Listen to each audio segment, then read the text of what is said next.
मार्च आने के साथ ही एक टेंशन से सभी का सरदर्द होता है, वो होता है टैक्स की टेंशन। जी हाँ, खास तौर से बाजार से जुड़े लोगों के लिए उलझने कुछ ज्यादा ही हो जाती हैं। कैपिटल गेन के साथ intraday, FnO trade, dividend, debt income पर लगने वाले टैक्स के जंजाल को समझ पाना बेहद मुश्किल हो जाता है। इसलिए आज हम लेकर आए हैं एक खास शो जिसमें आपकी सभी उलझने करेंगे दूर। यही नहीं, टैक्स को मैनेज करने और टैक्स बचाने के गुरु मंत्र भी हम आपको बताएंगे। नमस्कार, हमारे इस खास शो मार्केट से कमाई टैक्स की पाठशाला में आपका स्वागत है। मैं हूं मानसी दवे और टैक्स की हर मुश्किल को आसान बनाने के लिए हमारे साथ जुड़ रहे हैं जी बिजनेस के managing editor Anil Singhvi. Anil sir, सबसे पहले तो बहुत ही अच्छा टॉपिक है क्योंकि ये एक ऐसी समस्या है जिससे लोग जूझते हैं, समझना चाहते हैं पर समझ नहीं पाते। लेकिन आज जो आपने मुझे मेरा इंट्रोडक्शन दिया उसमें एक चीज मिसिंग है। आज नाम के आगे जो मेरी डिग्री है वो लगनी चाहिए सीए अनिल सिंघवी, सीएस अनिल बिल्कुल सिंघवी। बिल्कुल। क्योंकि अब बड़े लंबे समय बाद मैं वो काम कर रहा हूँ जो चार्टर्ड अकाउंटेंट करते हैं जी आमतौर सर। पर, टैक्स वगैरह समझाने की। नहीं तो हम रोज सुबह शाम स्टॉक्स मार्केट बिजनेस न्यूज़ उसी में जी रहते हैं। तो आज वाकई में सीए वाला काम कर रहा हूँ जी ताकि लोगों को ये समझ में आए कि मार्च के महीने में आपको ये पता होना चाहिए किस चीज़ पर कितना टैक्स लगता है और उसके बेसिस पर आपकी क्या लाइबिलिटी आएगी, टैक्स से कितना भरना रहेगा और प्लानिंग करनी है तो कैसे करनी है। जी सर। तो फिर सर शुरुआत इसी से कर लेते हैं क्योंकि इतना ज़्यादा कॉम्प्लेक्स टैक्स को समझना तो है ही। शेयर बाजार में किन किन चीज़ों पर टैक्स लगता है वो हम सबसे पहले आपसे समझना देखो, चाहेंगे। टैक्स के नाम से जो लोगों को डर लगता है तो वो डर तो पहले निकाल दीजिए, क्योंकि टैक्स आपके लगेगा तब जब आपकी कमाई होगी। और जब कमाई नहीं है तो टैक्स लगेगा नहीं, और जी। कमाई है तो फिर खुश होना चाहिए, डरना क्यों चाहिए। हाँ करेक्ट। हाँ तो अगर आप टैक्स देने लायक हैं हाँ। तो प्लीज खुश होइए कि आप मार्केट से इतना कमा रहे हैं कि आप टैक्स भर रहे हैं। अब बिल्कुल। ये कि टैक्स कब कितना भरना है वो आपको क्लैरिटी होनी चाहिए। हाँ। ठीक है ना। तो आमतौर पर अलग अलग तरह की कमाई जो होती है शेयर बाजार से आपकी, उस पर अलग अलग तरह के टैक्स लगते हैं। तो पहले तो मैं आपको बता दूं किस तरह की कितनी तरह की कमाई आमतौर पर आपके लिए हो सकती है। जी। सबसे पहले तो डिविडेंड की कमाई होती है, जो जो कंपनी आपको डिविडेंड देती है उसका टैक्स किस तरह से होता है। उसके बाद आप डिलीवरी खरीदते बेचते हैं, राइट। आपने शेयर खरीदा आज खरीद कर 1-2 दिन बाद, 7 दिन बाद, 15 दिन बाद, महीने 2 महीने बाद जो भी बेचा है उस पर शॉर्ट टर्म कैपिटल गेन होता है। दूसरा वो होता है कि आपने जो शेयर खरीदा वो लंबे समय बाद 1 साल के बाद बेचा है, उस पर अगर कोई कमाई हुई है तो वो लॉन्ग टर्म होगा, 1 साल के पहले शॉर्ट टर्म होगा। तो ये 2 तरह के गेन से इन पर टैक्स लगता है। इसके अलावा कई सारे ऐसे धुरंधर हैं हमारे जो दिन के दौरान ही 20-20 मैच खेलते हैं। हाँ। वनडे प्लेयर्स हैं जो सुबह 9:15 से 3:30 इसके बीच में जो उन्होंने कमाई की उसे इंट्राडे ट्रेड्स कहते हैं। तो हाँ। उन पर भी टैक्स लगता है। और इसके अलावा एक स्पेशल तरीके का और ट्रेड होता है जिसपे भी लोग बड़े एक्टिव हैं, एफएनओ। फ्यूचर्स खरीदना बेचना, ऑप्शंस खरीदना बेचना, इनमें भी जो कमाई होती है इन सब पर टैक्स लगता है। तो बेसिकली तो ये 5 चीज़ें हैं जिन पर आपको टैक्स देना है। लेकिन इसके अलावा आप इनडायरेक्ट तरीके से इन्वेस्ट करते हैं म्यूचुअल फंड्स में, चाहे वो इक्विटी म्यूचुअल फंड्स हो सकते हैं, चाहे डेट म्यूचुअल फंड्स हो सकते हैं। तो उनके भी टैक्सेशन की हम बात करेंगे। लेकिन सीधे सीधे तौर पर स्टॉक मार्केट की कमाई में आपको ये 5 तरह की कमाई है जिन पर टैक्स भरना है। सर, जब ये 5 तरह की कमाई पर टैक्स आप कह रहे हैं, अब मुझे लग रहा है कि सबके दिमाग में एक एक कर बहुत सारे क्वेश्चंस निकल कर आए होंगे और इसीलिए आसान बना देते हैं और एक एक करके सर सबसे और सारी की सारी जो ये हेड्स हैं, कमाई है जिस पर टैक्स लगता है, उसे आपसे समझते हैं। शुरुआत डिविडेंड से कर लेते हैं। डिटेल में डिविडेंड में कितना टैक्स लगता है, फिर कंपनी जो मेरा टीडीएस काट रही है उसका बेनिफिट क्या मुझे मिलेगा, और साथ ही डिविडेंड इनकम के अगेंस्ट कुछ खर्च बच सकता है क्या। देखिए, पहली चीज़ तो ये कि आप इन 5 में से आपके कौन किस किस तरह की कमाई होती है हाँ। वो देखना ज़रूरी है। अगर आप इस तरह के ट्रेडर कम इन्वेस्टर हैं जिनके पास 5 तरह की कमाई है तो फिर आपका तो सत्कार होना चाहिए। लेकिन फिर भी अगर आप इन्वेस्टर हैं तो आपके पोर्टफोलियो में short term long term type की ये कमाई तो होनी चाहिए, डिविडेंड इनकम वाली तो होनी चाहिए। और ट्रेडर हैं तो इंट्राडे ट्रेड वाली और इस तरह की कमाई और एफएनओ वाली कमाई तो आपके लिए होनी चाहिए। तो जितनी ज़्यादा आपके ये कमाई के सोर्स बन पाए वो बेहतर है। अब जो आपने पहला सवाल पूछा डिविडेंड पर, तो डिविडेंड पर सबसे ज़्यादा टैक्स में बदलाव होता है। कभी डिविडेंड टैक्स फ्री होता है, कभी dividend per dividend distribution tax लगता है, कभी डिविडेंड 10 लाख रुपए तक का मिलेगा तो टैक्स फ्री, उसके बाद टैक्सेबल है। अब ये सारे बदलाव बदल कर अब ये हो गया कि डिविडेंड के लिए कोई टैक्स स्लैब नहीं है। जो आपकी पर्सनल स्लैब है, जो आपकी बाकी सारी आय है, फर्ज करें कि जैसे मेरी सैलरी इनकम है, ठीक है, और मैं हाईएस्ट टैक्स स्लैब में हूँ, ठीक है, तो जो मेरी हाईएस्ट टैक्स स्लैब है उसी में डिविडेंड इनकम भी जुड़ जाएगी और उतना ही डिविडेंड पर मेरा टैक्स लगेगा। अगर मैं टैक्स स्लैब में नहीं आता हूँ और डिविडेंड की कमाई जोड़कर भी मैं टैक्स स्लैब से नीचे हूँ तो कोई टैक्स नहीं लगेगा, 10% की कैटेगरी में हो तो 10% लगेगा। तो जो आपकी स्लैब है वही डिविडेंड की स्लैब है, सिंपल। अच्छा। हाँ सिंपल, मतलब अगर आप हाईएस्ट स्लैब में तो हाईएस्ट स्लैब से आप हाईएस्ट रेट से आपको टैक्स देना है, लोएस्ट पे है तो लोएस्ट पे, नहीं है तो नहीं है। अब इसमें कुछ और प्रोविजंस है जो आपको ध्यान में रखने हैं। अभी पिछले मई से लेकर 31 मार्च 2021 तक टीडीएस आपको कंपनी काट कर डिविडेंड देती है, और वो टीडीएस है 7.5%। ठीक है, पहले एक डिविडेंड डिस्ट्रीब्यूशन टैक्स होता था, वो खत्म हो गया, वो खत्म होकर डिविडेंड आपके हाथों में सीधा टैक्स होता है। ठीक है, तो 7.5% जो टीडीएस काट कर, सपोज 100 रुपये कंपनी ने डिविडेंड डिक्लेयर किया, आपके पास आएंगे 92 रुपये 50 पैसे। लेकिन इसका मतलब ये नहीं कि 7.5 का आपको नुकसान हो गया। जब आपकी फाइनल टैक्स लायबिलिटी आती है तो आप ये टीडीएस सर्टिफिकेट लगा दीजिए, देखिए जी मुझे 7.5 रुपये जो मेरा टैक्स कंपनी के पास टीडीएस के तौर पर है वो मैंने भरा हुआ है, उसकी क्रेडिट आपको मिल जाती है, पहली चीज़। अच्छा। दूसरी चीज़ है कि अगर 5,000 से कम का डिविडेंड कंपनी आपको दे रही है तो टीडीएस काटती भी नहीं, ये पर कंपनी है, क्योंकि बाकी सबका आप पता नहीं लगा सकते ना दूसरों ने कितना डिविडेंड दिया, तो कंपनी अपने हिसाब से देखते हैं। अगर 5,000 से कम का आपका डिविडेंड है तो ये 7.5% टीडीएस भी नहीं कटेगा, पूरा डिविडेंड आ जाएगा। लेकिन पहली अप्रैल से, यानी कि नया जो फाइनेंशियल ईयर है, 1 अप्रैल 2021 से एक बदलाव हो रहा है। ये जो टीडीएस की दर है 7.5% से बढ़कर 10% हो जाएगी। ये 10% ही थी टीडीएस की दर, लेकिन पैंडेमिक में कोरोना की वजह से ताकि आपको टीडीएस कम देना पड़े, इसलिए सरकार ने कम की थी। 1 अप्रैल से फिर से ये दर आपकी बढ़कर आ जाएगी। अब ये जो डिविडेंड पर आपको जो टीडीएस कट रहा है उसका तो बेनिफिट है ही, लेकिन इसमें एक चीज़ और इंटरेस्टिंग है। अगर ये डिविडेंड की कमाई आपके पास आई है और इसको कमाने के लिए आपने किसी तरह का पैसा उधार लिया है, उस पर ब्याज दिया है, तो आपको टैक्स में छूट मिलेगी। कैसे, ये समझिए। फर्ज करें समझिए बीपीसीएल खरीदा है, ये सोचकर कि बीपीसीएल में बड़ा डिविडेंड आएगा। हाँ।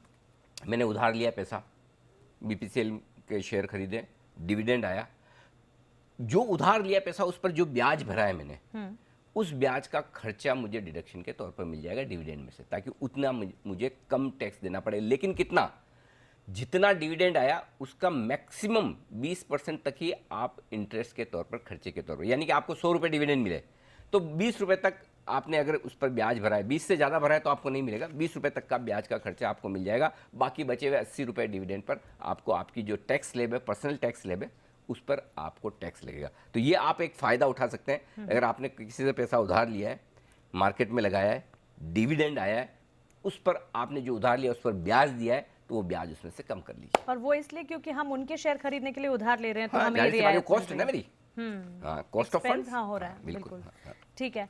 तो एक बात तो तय है कि ये जो 7.5% है वो 10% हो जाएगा, और 5,000 से ज्यादा अगर डिविडेंड मिल रहा है तो फिर तो 10% TDS कटेगा, लेकिन उसका क्रेडिट फिर आप बाद में ले सकते वो हैं। तो आप ही गए, वो गया नहीं जैसे है। हमारे सैलरी में से नहीं कटता हर महीने। जी, एग्जैक्टली। तो वो आपका गया नहीं है, वो हाँ, कहीं आपको नहीं मिल जाएगा, क्रेडिट हो जाता है वो। एब्सोल्युटली। ठीक है सर, लेकिन फिर short term capital gain tax क्या है, और कौन से खर्च पर डिडक्शन मिलेगा यहाँ पर? देखिए, पहली चीज़ तो शॉर्ट टर्म कैपिटल गेन क्या है वो समझ लीजिए। शॉर्ट टर्म कैपिटल गेन है आपके लिए, अगर आपने कोई शेयर खरीदा, खरीद कर उसकी डिलीवरी ली, डिलीवरी लेने का मतलब है आज खरीद के आप आज नहीं बेच रहे हैं, हाँ, सेम इंट्राडे डे नहीं कर लिया है। तो डिलीवरी नहीं आती, करेक्ट जी। आपके डीमेट अकाउंट में डिलीवरी आनी जानी चाहिए, राइट। डिलीवरी लेकर आपने 1 साल के भीतर भीतर बेच दिया तो शॉर्ट टर्म कैपिटल गेन। अगर पैसा बनाया 1 साल के भीतर बेच के पैसा बनाया, मतलब गेन में मैं अज्यूम करके चल रहा हूँ आपने पैसा बनाया है, लॉस है तब तो टैक्स है ही नहीं, जिनके टैक्स है उन्हीं की हम बात कर रहे हैं, करेक्ट। तो आपने 1 साल के भीतर भीतर अगर ये कर लिया तो आपके शॉर्ट टर्म कैपिटल गेन है। कितना लगेगा? 15%। आपकी टैक्स स्लैब भले कुछ भी हो, आप भले 35% हाईएस्ट टैक्स स्लैब में हो, लगेगा 15%, फिक्स है। अच्छा, ठीक है। अब इसमें क्या होता है कि जब आप शेयर खरीदते बेचते तो आपको कई सारे चार्जेस लगते हैं, उसमें से एक सबसे इंपॉर्टेंट है एसटीटी। ठीक है, एसटीटी लगता है सिक्योरिटीज ट्रांजैक्शन टैक्स। हाँ। अब कई लोग बोलते हैं कि एसटीटी दे रहे हैं, ये टैक्स ही है, तो जो short term capital gain tax 15% आ रहा है, क्या उसमें से हम कम कर दें? जी नहीं, एसटीटी का बेनिफिट आपको नहीं मिलेगा। लेकिन हाँ, अगर आपने कोई जैसे ब्रोकरेज दी है खरीदने में, टर्नओवर चार्जेस लगे हैं, सेबी के टर्नओवर चार्जेस लगते हैं, स्टैम्प ड्यूटी लगती है, बाकी खर्चे होते हैं, वो आप कम कर सकते हैं। ठीक है। लेकिन एसटीटी कम नहीं होगा। एसटीटी गया मतलब गया। ओके। एसटीटी लेने की वजह से ही सरकार आपको लोअर रेट पर कैपिटल गेन लगा रही है, ये बात समझ लीजिए।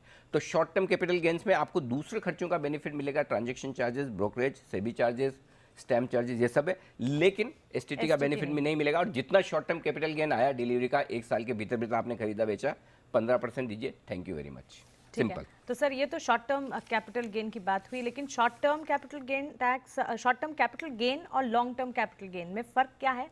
लॉन्ग टर्म कैपिटल गेन कब होता है और उसमें कैसे डिडक्शंस होते वैसे तो आमतौर पर लोग ये समझते हैं कि 9:15 लेकर 3:30 बजे भेज दिया वो शॉर्ट टर्म, और Short term। 3:30 के बाद रह गया नेक्स्ट डे वो लॉन्ग टर्म। लेकिन इनकम टैक्स के लिहाज से डेफिनेशन ये है कि एक साल के भीतर आप बेचते हैं शेयर तो हाँ। शॉर्ट टर्म है, एक साल के बाद आप कभी भी बेचें जिंदगी में, Long 2 साल 5 साल 10 साल, जब भी वो लॉन्ग टर्म में गिना जाता है। Okay। ठीक है, तो लॉन्ग टर्म में एक बड़ा फायदा है, हर साल अगर आपको 1 लाख रुपए तक का लॉन्ग टर्म कैपिटल गेन हुआ है तो यह है 0 टैक्स।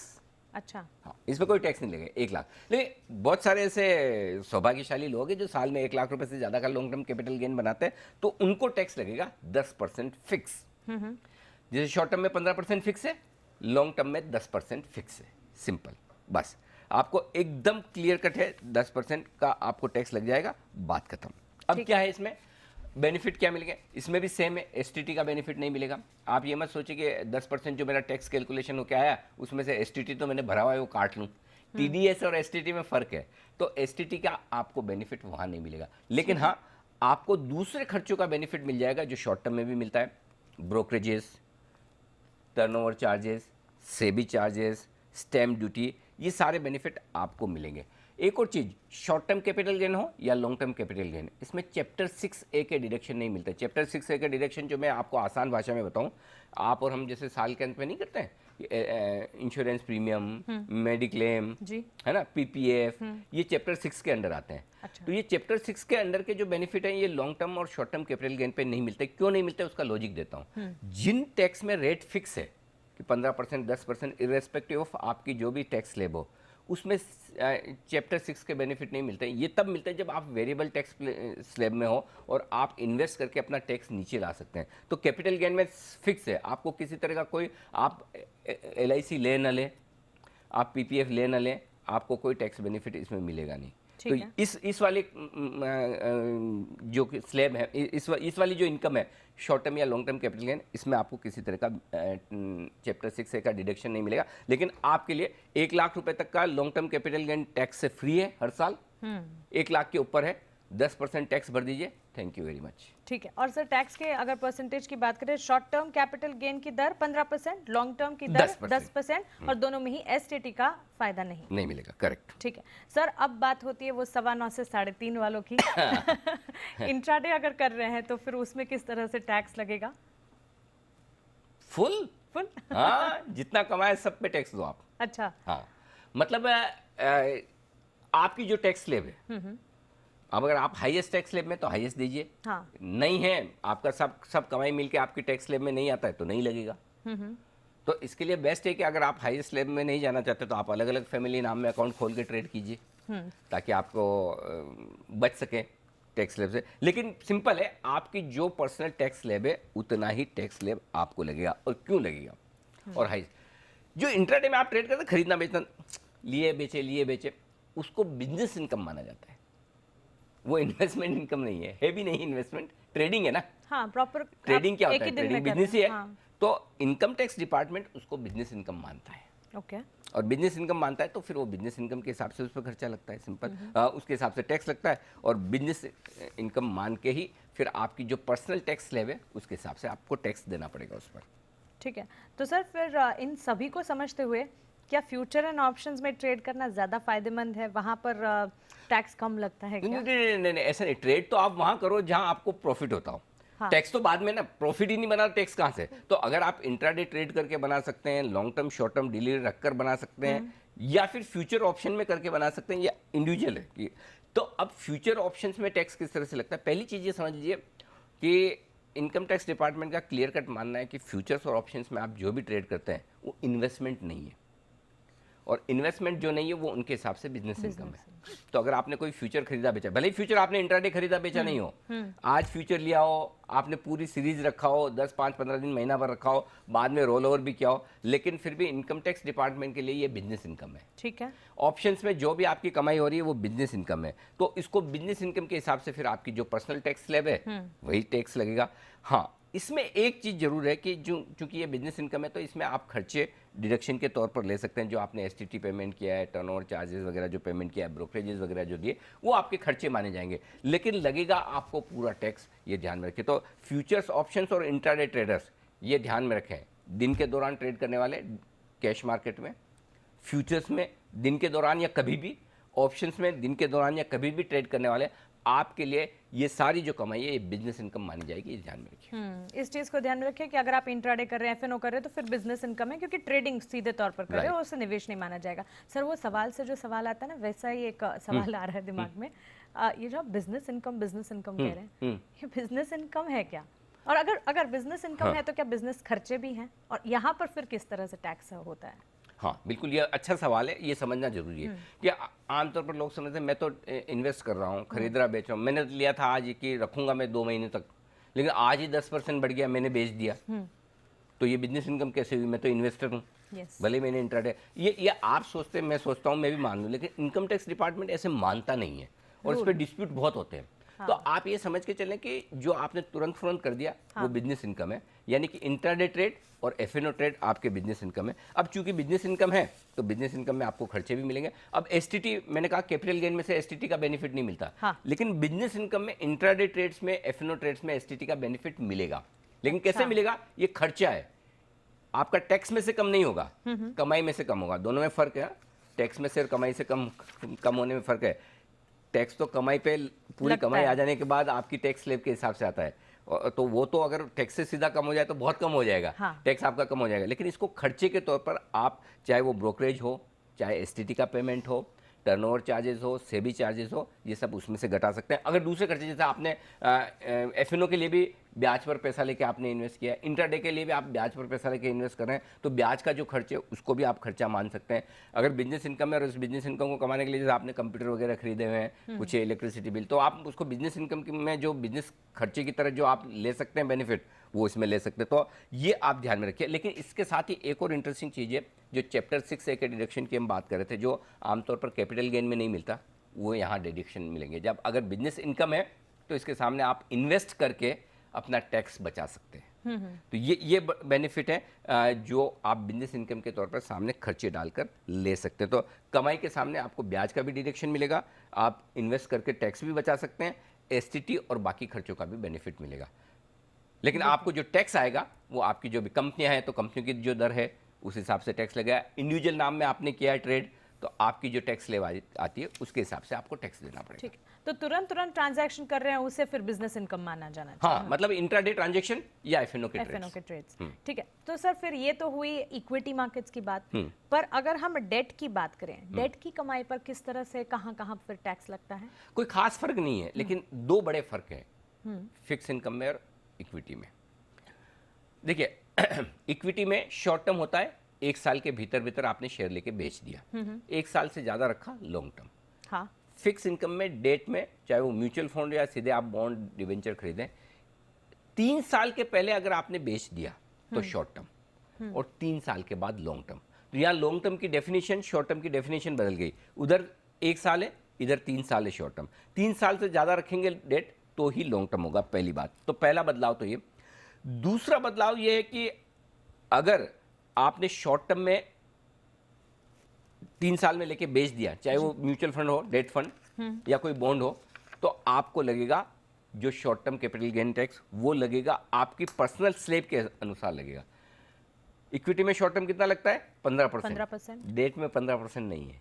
अच्छा। डेट में आपकी जो पर्सनल स्लैब है उसके हिसाब से लगेगा। तो पहली चीज तो है कि 1 साल नहीं, 3 साल के भीतर आप बेचते हैं तो भी शॉर्ट टर्म है, और आपकी जो स्लैब है उस हिसाब से लगेगा। ये ध्यान में रखना बहुत जरूरी है। तो इसमें थोड़ा टैक्स ज्यादा आता है, ये शॉर्ट टर्म में, यहाँ नुकसान है डेट में। अच्छा, तो डेट की कमाई पर भी आप short term capital gain tax और लॉन्ग टर्म भी लगेगा? हाँ, लगेगा, शॉर्ट टर्म भी और लॉन्ग टर्म भी। शॉर्ट टर्म आपकी जो स्लैब है उस हिसाब से लगेगा, न कि 15%। इक्विटी और डेट में ये फर्क है। और लॉन्ग टर्म में भी फर्क है। लॉन्ग टर्म में क्या फर्क है? 2। एक तो लॉन्ग टर्म इक्विटी में 1 साल रखने पर ही हो जाता है लॉन्ग टर्म। हाँ। इसमें 3 साल रखना पड़ता है मिनिमम, तब फिर लॉन्ग टर्म। हाँ, इक्विटी में शॉर्ट टर्म है ये, 3 साल के पहले शॉर्ट टर्म। ठीक है। और इक्विटी में जैसे लॉन्ग टर्म में आपको कितना लगता है? सिर्फ 10 लाख, सिर्फ 10%, वो भी 1 लाख के ऊपर। यहां पर आपका 1 लाख वाला बेनिफिट कुछ भी नहीं है। आपको एक पूरा पे टैक्स देना पड़ता है। और टैक्स देने के दो तरीके हैं। एक इंडेक्सेशन बेनिफिट मिलता है। इंडेक्सेशन बेनिफिट का मतलब है कि हर साल कितनी महंगाई बढ़ रही है उसके साथ में एक रेशियो फिक्स है इनकम टैक्स डिपार्टमेंट का कि आपने 3 साल पहले पैसा डाला है तो उस पैसे की आज वैल्यू इतनी कम हो गई महंगाई के हिसाब से, तो उस हिसाब से कैलकुलेट करके तो आपका लॉन्ग टर्म कैपिटल गेन कम हो जाता है। तो अगर आप वो बेनिफिट लेना चाहते हैं तो आपका गेन कम हो जाएगा। गेन कम होने पर आपको देना होगा 20% टैक्स इंडेक्सेशन बेनिफिट के साथ। ठीक है। और अगर आप वो इंडेक्सेशन बेनिफिट नहीं लेना चाहते हैं, स्ट्रेट आप long term capital gain tax करके देना चाहते हैं तो 10% दे दीजिए। तो आपके लिए एक बढ़िया मौका है, दोनों कैलकुलेट करके देख लीजिए, जिसमें आपका टैक्स कम आ रहा हो वो ले लीजिए। हाँ, ये सिंपल है। तो लॉन्ग डेट फंड में जो पैसा लगाते हैं उनके लिए ध्यान में रखने की जरूरत है कि आपको long term capital gain tax जो लगेगा 3 साल से बाद लगेगा, 20% इंडेक्सेशन बेनिफिट के साथ टैक्स देना पड़ेगा। और इंडेक्सेशन बेनिफिट नहीं ले रहे हैं तो 10% टैक्स देकर निकल जाइए। सिंपल। ठीक है, ये बड़ा ही आसान अब याद रहेगा, क्योंकि आप इक्विटी की अगर बात करें, शॉर्ट टर्म फिर 1 साल के भीतर है और लॉन्ग टर्म 1 साल के बाद है, और अगर डेट की बात करें तो 3 साल तक शॉर्ट टर्म है, उसके बाद ये लॉन्ग टर्म है। ठीक है सर, ये सारी बातें तो हमने समझी। टैक्सेशन किस तरह से लगेंगे, उन्हें किस तरह से समझना है, ये भी आसान भाषा में, क्योंकि आप बता रहे हैं काफ़ी हद तक चीज़ें क्लियर हो रही हैं। लेकिन क्योंकि आप कहते हैं ना कि हर गुरुकुल की एक रीत है, तो फिर हमें आपका गुरु मंत्र यहाँ पर चाहिए। नहीं, गुरु मंत्र तो कमाई का ही है। कमाते रहें, टैक्स देते रहें, हाँ। आपकी भी बैलेंस शीट अच्छी रहेगी और देश के लिए भी काम होगा, फायदा होगा। लेकिन फिर भी एक टैक्स प्लानिंग जरूरी है। देखिए, आमतौर पर क्या होता है, कई सारे लोग ऐसे हैं जो हर तरह का ट्रेड कर लेते हैं। एफएनओ में भी कर लिया, मौका मिला तो कि फ्यूचर्स खरीद लिए बेच लिए, ऑप्शंस में भी कर लिया, दिन के दौरान मौका मिला तो दिन में कर लिया। इन्वेस्टमेंट वाले भी एक अलग पोर्टफोलियो, पोजिशनली ट्रेड करने वाला कि 5, 7, 15 दिन का। एक लॉन्ग टर्म पोर्टफोलियो जिसे कभी छेड़ते ही नहीं है, राइट। तो अब आप सारी चीजें एक साथ कर रहे हैं तो इनकम टैक्स डिपार्टमेंट फिर है ना अपनी मनमानी करता है। अच्छा, वो बोलता है इसका मतलब आप इन्वेस्टर हो नहीं भाई साहब, सब कुछ आप ट्राई कर रहे मौका हैं। देखकर सब करते हो, तो आप ये आपका ये बिजनेस है, फुल टाइम जो आया वो कर लिया, तो ये आपका बिजनेस है। वो बिजनेस इनकम मानता है। बिजनेस इनकम मानने में समस्या एक ही है मानसी, कि अगर आप हाईएस्ट टैक्स स्लैब में है, जो कि मैं उम्मीद करता हूँ कि आप लोग होंगे या होना भी चाहिए, तो फिर आपको टैक्स ज़्यादा देना पड़ता है। तो वो जो long term capital gain tax में बेनिफिट है कि 1 लाख तक छूट है, 10% है, शॉर्ट टर्म में 15%, उसका बेनिफिट देता नहीं इनकम टैक्स, डिस्प्यूट होता है और बोलता नहीं आपको पूरा टैक्स भरना पड़ेगा। और अपने हिसाब से ऑल्टर कर लेते हैं, अब वो तो समझ ही सकते क्योंकि हैं आप। बिजनेस इनकम हाँ, मान रहे तो हैं। बोलेगा आप बिजनेस कर रहे हो, फुल टाइम यही काम कर रहे हो, ऐसा। तो इसके लिए आपको क्या करना चाहिए, टैक्स प्लानिंग। कैसे? आप अलग अलग अकाउंट खुलवाइए फैमिली के, ठीक है। या अलग अलग फर्म्स या कंपनीज बना लीजिए। हाँ। एक कंपनी ऐसी होगी जिसमें हम एफएनओ का ही ट्रेड करेंगे, या जिसमें कैश मार्केट का करेंगे तो इंट्राडे ट्रेड उसमें जाएगा। जो पोजिशनल ट्रेड करने हैं या लॉन्ग टर्म वाले करने हैं वो अलग में कर लीजिए। तो उससे क्या होगा कि आपका लॉन्ग टर्म और पोजिशनल वाला पोर्टफोलियो, उसमें लॉन्ग टर्म या शॉर्ट टर्म कैपिटल गेन ही आएगा, वो आपका अलग। और जो आपका डे ट्रेड वाला है या पोजिशनल या एफएनओ के ट्रेड वाला है, उसको बिजनेस इनकम गिनने दो। आपको जो खर्चे डालने हैं वो सारे उस फर्म में डालिए या उस नाम में खर्चे ले लीजिए, और जो आपको खर्चे नहीं डालने हैं वो लॉन्ग टर्म वाले में रखिए। तो थोड़ी सी प्लानिंग करके आप करेंगे ना तो आपकी टैक्स में बचत, और टैक्स में बचत होने का फायदा ये है मानसी, अगर आप 10-15% बचा सकते हैं और 10-15% का कंपाउंडेड रिटर्न सोचो आप, बहुत अलग तो है 10 साल 15 साल में कितनी कमाई आपकी बढ़ जाती है। तो इसलिए अगर आप साल की शुरुआत में 1 अप्रैल से ये प्लानिंग कर लेंगे कि मुझे ट्रेडिंग वाला अकाउंट ऐसे रखना है जिसमें एफएनओ इंट्राडे ट्रेड। अब कभी कभार ये हो सकता है कि आपने सोचा इन्वेस्टमेंट के हिसाब से जल्दी प्रॉफिट बन गया हो, सेम डे बन गया हो, 1-2 दिन में बन गया हो, तो 1-2 ट्रेड में कोई फर्क नहीं पड़ता। लेकिन रोज अगर आपके ऐसे ट्रेड हो रहे हैं तो इनकम टैक्स डिपार्टमेंट फिर उसको बिजनेस इनकम मान के छोड़ेगा नहीं। तो गुरु मंत्र ये है कि आप अपना पोर्टफोलियो 2 भागों में बांट लीजिए, ट्रेडिंग वाला अलग, इन्वेस्टमेंट वाला अलग, ताकि आपकी टैक्स लायबिलिटी मिनिमम हो और आपका रिटर्न मैक्सिमम हो सके। ये आपको ध्यान रखना। इससे बढ़िया गुरु मंत्र मिल भी नहीं सकता कि खिचड़ी ना क्रिएट करें। हाँ, आप हर exactly. चीज को अलग बाइफोकेट कर लीजिए ताकि आप भी सॉर्टेड हो और टैक्स प्लानिंग भी आपकी सॉर्टेड हो। और अनिल सर, इतने विस्तार से, इतने अच्छे से हमें समझाने के लिए, जो कि बहुत पेचीदा सब्जेक्ट है और लोग जानते ज़रूर हैं, समझ नहीं पाते हैं, आपका बहुत बहुत Thank you. शुक्रिया। और इस खास पेशकश में फिलहाल इतना ही। मुझे दीजिए इजाज़त, आप बने रहें जी बिजनेस के साथ। नमस्कार।